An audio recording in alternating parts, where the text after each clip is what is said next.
Good morning everyone. बियर first year. आज आपका पेपर है पेडालॉजी ऑफ ज्योग्राफी। मैं आपको पढ़ा रही थी अक्षांश रेखा है। अक्षांश रेखा में मैंने आपको पढ़ाया था कि अक्षांश होते क्या है, अक्षांश कितने होते हैं, या अक्षांशों की दूरी एक अक्षांश जो टोटल होते हैं अक्षांश रेखा वो 181 होती है। लेकिन दो वर्त जो होते हैं वो अर्धवृत्त होते हैं, आधे बनते हैं। इस कारण से उसकी काउंटिंग जो गिनी जाती है वो 179 ही काउंट होती है। अक्षांश रेखाओं में जो दो अक्षांशों के बीच के मध्य की दूरी होती है वो कितनी होती है, 111 किलोमीटर, 111। इस तरीके से हम कह सकते हैं कि जो बीच का भाग होता है दो अक्षांश रेखाओं के, उसको हम ताप कटिबंध या कटिबंध कहा जाता है। जब हम वृत्त बनाते हैं या अक्षांश रेखाएं बताते हैं तो अक्षांश रेखाएं जो होती हैं वो क्या होती हैं, इस तरीके से हम एक वृत्त बनाते हैं जिसमें वृत्त को हम दो बराबर, या हम ये कह सकते हैं पृथ्वी को दो बराबर भागों में बांटने वाली रेखा को हम विषुवत रेखा, भूमध्य रेखा कहते हैं। जो भी क्या होती है हमारी अक्षांश रेखा होती है, भूमध्य रेखा या विषुवत रेखा। फिर हमारी बनती है कर्क रेखा, कर्क रेखा। और नीचे की तरफ कौन सी आती है, मकर रेखा। फिर उससे नीचे आता है हमारा अंटार्कटिका, अंटार्कटिका। जो दोनों ध्रुव क्या होते हैं, किससे ढके हुए होते हैं, बर्फ से ढके हुए होते हैं एनी टाइम। और यहाँ पर आता है आर्कटिक, आर्कटिका, नॉर्थ पोल। कहाँ से स्टार्ट होती है, विषुवत रेखा किसको दर्शाती है, 0 डिग्री को। कर्क रेखा किसको दर्शाती है, 23.5 डिग्री नॉर्थ और 23.5 डिग्री साउथ। फिर आर्कटिक किसको दर्शाती है, 66.5 डिग्री नॉर्थ, 66.5 डिग्री साउथ। इस तरीके से इन दो अक्षांशों के बीच की दूरी या इन दो अक्षांशों को क्या कहते हैं, कटिबंध या ताप कटिबंध, कुछ भी कह सकते हैं हम। फिर इनके दोनों के बीच की दूरी 111 किलोमीटर। एक अंश की हम ये लिख सकते हैं, एक अंश इक्वल 111 किलोमीटर। इस तरीके से हम इसको लिख सकते हैं। तो हमने कल जो पढ़ी थी वो क्या पढ़ी थी, विषुवत रेखा पढ़ी थी। आज हम पढ़ेंगे अक्षांश की प्रमुख रेखा है। तो अक्षांश की प्रमुख रेखाओं में पहले हमने पढ़ी विषुवत रेखा, आज हम पढ़ेंगे कर्क रेखा, फिर उसके बाद पढ़ेंगे मकर रेखा। तो सेकंड जो है आपकी कर्क रेखा। कर्क रेखा क्या करती है, 23.5 डिग्री कर्क रेखा 23.5 डिग्री नॉर्थ व साउथ पोल को दर्शाती है।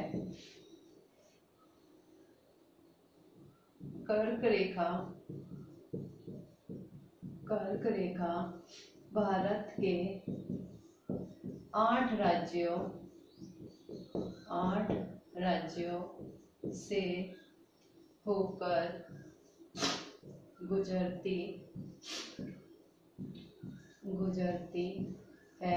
कौन कौन से राज्य होते हैं, सबसे पहला तो राजस्थान ही होता है। राजस्थान में किस एरिया से होकर गुजरती है, बांसवाड़ा डूंगरपुर से होकर गुजरती है कर्क रेखा, राजस्थान। फिर हम कह सकते हैं गुजरात, मध्य प्रदेश, छत्तीसगढ़,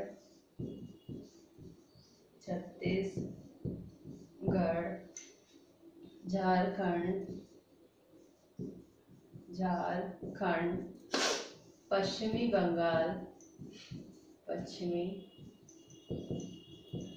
बंगाल, त्रिपुरा,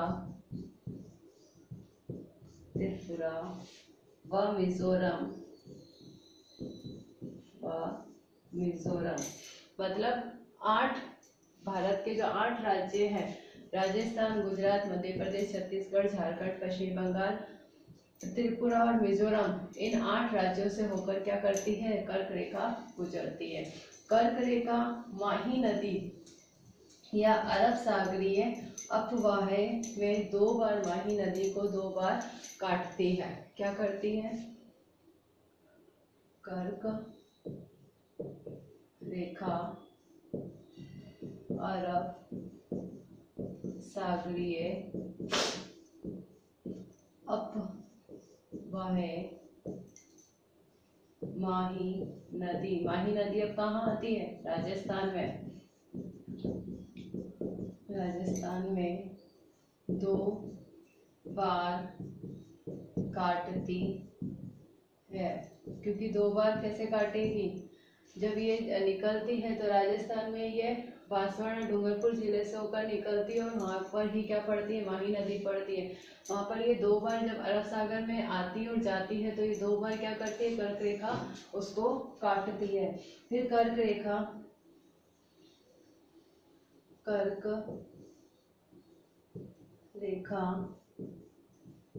भारत की जलवायु को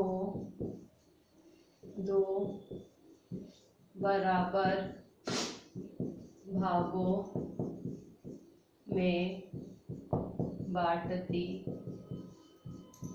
है। 2 बराबर भागों में कैसे बांटती है कर्क रेखा भारत की जलवायु को? अपन देखते हैं ना कि हमारे भारत में सर्दी, गर्मी, बरसात 4 ऋतुएं होती है वैसे तो, लेकिन 3 सबसे मेन होती है जो सबको पता होती है। तो उसमें धीरे धीरे क्या होता है? चेंजेस आता है। 6 महीने एक ऋतु रहती है, 6 महीने एक रहती है, फिर 6 महीने एक रहती है। 4-4 महीने के अंतराल में क्या होती है? ऋतुएं परिवर्तित होती है। तो जब ऋतुएं परिवर्तित हो रही है, ऋतुएं 4-4 महीने में चेंजेस हो रही हैं, तो वो किसके कारण हो रही है? जलवायु के कारण हो रही है। और ये जलवायु किससे प्रभावित हो रही है? कर्क रेखा से प्रभावित हो रही है। तो जब कर्क रेखा जब निकलती है तो कर्क रेखा क्या कर रही है? भारत की जलवायु को 2 बराबर इक्वल भागों में बांटती है। तो जब इक्वल भागों में बांट रही है तो उससे क्या हो रहा है? 4-4 महीने में ऋतु परिवर्तन होता ही रहता है। फिर हम लिखते हैं कि कर्क रेखा कितने महाद्वीपों से होकर गुजरती है? कर्क रेखा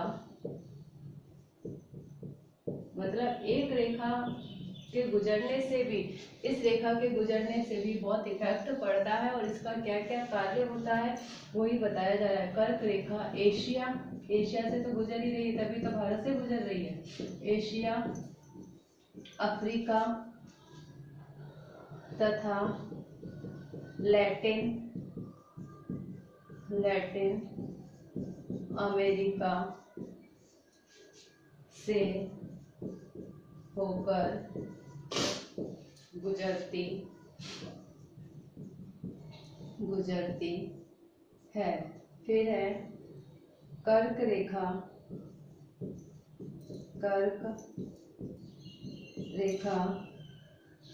अफ्रीका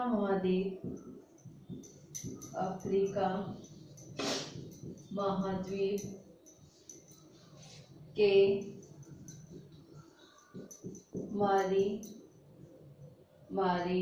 मारिटानिया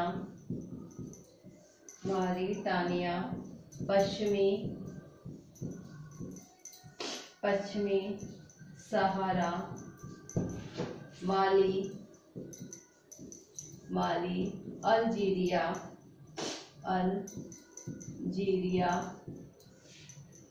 तथा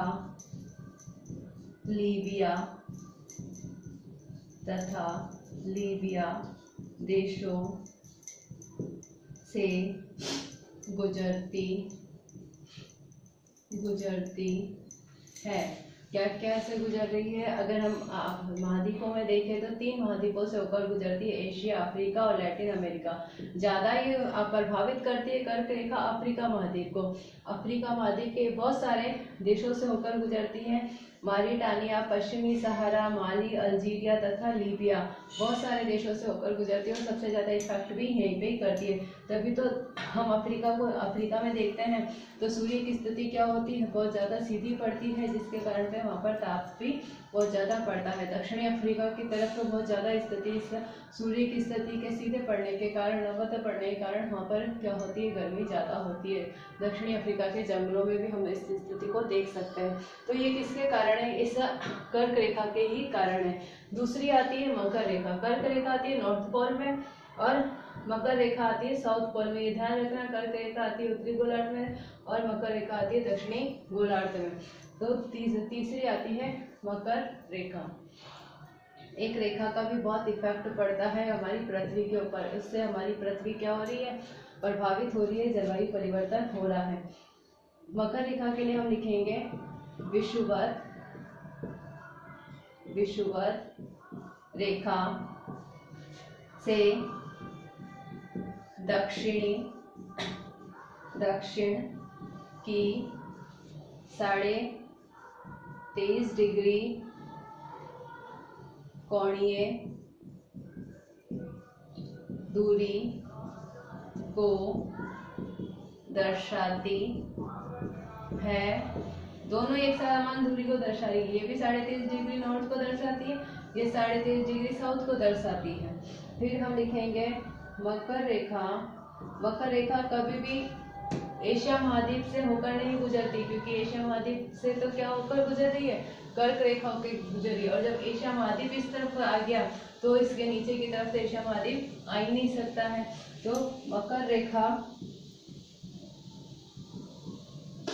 को लिम्पोपो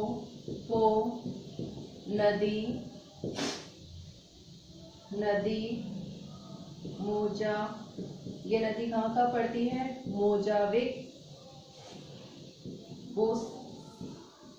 बोत्सवाना, दक्षिण अफ्रीका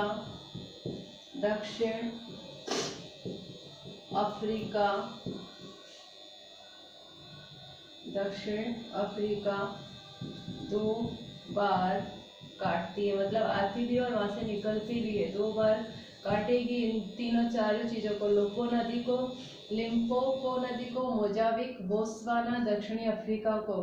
फिर हम लिखेंगे मकर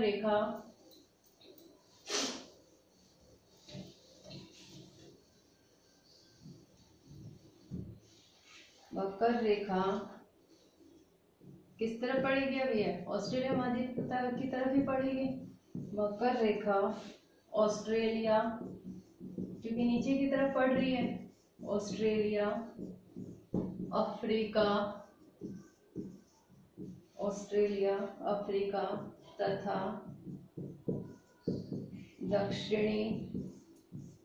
दक्षिणी अमेरिका महाद्वीप से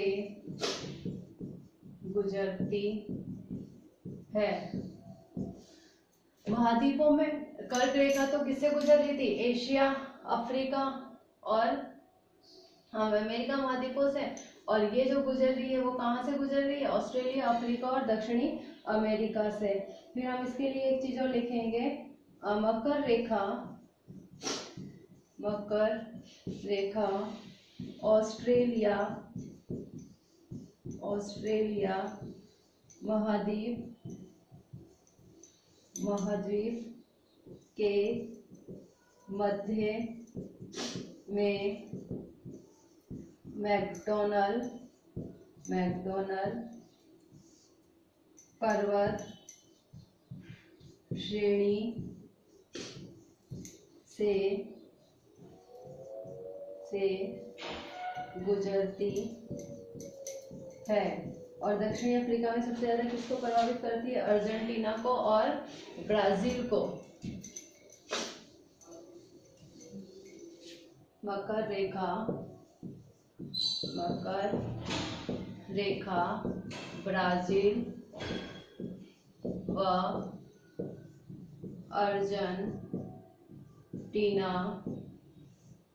अर्जेंटीना को या अर्जेंटीना से गुजरती है। क्या कर रही है? मकर रेखा ऑस्ट्रेलिया महाद्वीप के मध्य में मैकडोनल्ड पर्वत, कौन से पर्वत से होकर गुजरती है? मैकडोनल्ड पर्वत से होकर गुजरती है। और ब्राजील और अर्जेंटीना जो दोनों ही देश कहाँ पर है? दक्षिणी अफ्रीका के देश, और दक्षिणी अफ्रीका के देशों को क्या करती है? प्रभावित करती है। तो ये थी कर्क रेखा और मकर रेखा। अब कल मैं आपको पढ़ाऊंगी अंटार्कटिका और आर्कटिक रेखा। अंटार्कटिका और आर्कटिक रेखा जो किस में आती है? सारी ही अक्षांश रेखाओं के अंतर्गत आती है। ये सारी प्रमुख अक्षांश रेखाएं। आज आपका गृहकार्य प्रश्न है